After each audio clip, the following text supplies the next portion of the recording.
അതിരൂപത bishop Joseph Mar പാമ്പ്ലാനിന്റെ നിറം പെട്ടെന്ന് മാറിയോ എന്നാണ് വിശ്വാസികൾ ഇപ്പോൾ ചോദിക്കുന്നത്.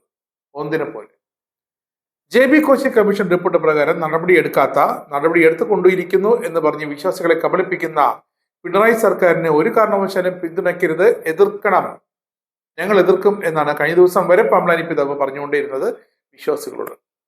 കമ്മീഷൻ റിപ്പോർട്ടിൽ പറഞ്ഞ ഉറപ്പുകൾ നടപ്പാക്കിയില്ലെങ്കിൽ കത്തോലിക്കക്കാരുടെ ഒരു വോട്ട് പോലും LDF എന്നല്ല ഉറപ്പ് നൽകാത്ത UDF ഒരു പാർട്ടിയും പ്രതീക്ഷിക്കേണ്ടെന്നും വരെ കഴിഞ്ഞ ദിവസം പിതാവ് മൊഴിഞ്ഞിരുന്നു. ഇപ്പോഴിതാ അടുത്ത മൊഴി വന്നിരിക്കുന്നു. പിണറായി സർക്കാർ ഭരണം തൃപ്തികരമാണ്, അത് പെട്ടെന്നൊരു ദിവസം കൊണ്ട് തീരുമാനമാക്കാൻ എന്ത് അത്ഭുതമാണ് അരമനയിലോ അരമന മുറ്റത്തോ സംഭവിച്ചതെന്ന് വിശ്വാസികൾക്ക് അറിയണം. വന്യജീവി ആക്രമണം പൂർണ്ണമായും സംസ്ഥാന സർക്കാരിന്റെ പ്രശ്നമല്ല, കേന്ദ്രത്തിൻ്റെതാണ്. അതുകൊണ്ട് പിണറായി ഭരണം തൃപ്തികരമെന്നാണ് ഇപ്പോൾ പിതാവിന്റെ ഏറ്റവും പുതിയ കണ്ടെത്തൽ. ഇനി ഇത് വിശ്വാസികൾ വിശ്വസിക്കണം, വിശ്വാസികളെ പിതാവ് വിശ്വസിപ്പിക്കണം. അതാണ് അടുത്ത ലക്ഷ്യം. അടുത്ത മൊഴി കൂടി വന്നിട്ടുണ്ട്. 40 ലക്ഷം രൂപ കടമെടുത്ത് മക്കളെ വിദേശത്ത് സായിപ്പിന്റെ ഹോട്ടലിലെ പാത്രം കഴുകാൻ വിടുന്നതിന് പകരം ആ പണം കൊണ്ട് ഇവിടെ സംരംഭം തുടങ്ങി മക്കളെ സംരംഭരാക്കാനാണ് മാതാപിതാക്കളോട് ഇടത് വ്യവസായ മന്ത്രി പറഞ്ഞുകൊണ്ടേയിരിക്കുന്നത് പോലെ ഈ ബിഷപ്പ് പാമ്പ്ലാനി ആഹ്വാനം ചെയ്തു. അപ്പോൾ തന്നെ കുറുക്കിക്കൊള്ളുന്ന മറുപടിയും സമൂഹ മാധ്യമങ്ങളിൽ വന്ന് നിറഞ്ഞു കഴിഞ്ഞു. ആദ്യം സഭയുടെ കീഴിലെ ആശുപത്രികളിലെ നഴ്സുമാർക്ക് ന്യായമായ ശമ്പളം കൊടുക്കുമെത്രന്നെ അപ്പോൾ കുട്ടികൾ സായിപ്പിന്റെ പാത്രം കഴുകാൻ പോകാതെ ഇവിടെ തന്നെ ജോലി നോക്കി നിന്നോളും. ഇതാണ് മറുപടി. കത്തോലിക്ക വോട്ടുകൾ ഉറപ്പ് നൽകാത്തവർക്ക് ലഭിക്കില്ല എന്ന് മെത്രാൻ പറഞ്ഞപ്പോഴും വിശ്വാസികൾ പ്രതികരിച്ചത് മെത്രാൻ വോട്ട് കൊടുത്തോ, പക്ഷേ തങ്ങളുടെ വോട്ട് ആർക്ക് ചെയ്യണമെന്ന് തങ്ങൾ വിശ്വാസികൾ കുടുംബത്തിൽ പോയി തീരുമാനിച്ചോളാമെന്ന്.